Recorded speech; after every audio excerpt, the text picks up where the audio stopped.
அமுத நிலையும் ஆதித்தன் இயக்கமும் குமுத சகாயன் குணத்தையும் கூறி இடைச்சக்கரத்தின் ஈரட்டு நிலையும் உடற்சக்கரத்தின் உறுப்பையும் காட்டி ஷண்முக தூலமும் சதுர்முக சூட்சமும் எண்முகமாக இனிதென கருளி புரியட்ட காயம் புலப்பட எனக்கு தெரியட்டு நிலையும் தரிசனப்படுத்தி கருத்தினில் கபால வாயில் காட்டி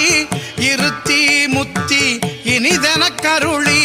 என்னை அறிவித்து என கருள் செய்து முன்னை வினையின் முதலை களைந்து வாக்கு மனமுமில்லா மனோலயம் தேக்கியே என்றன் சிந்தை தெளிவித்து இருள்வெளி இரண்டுக்கு ஒன்றிடம் என்ன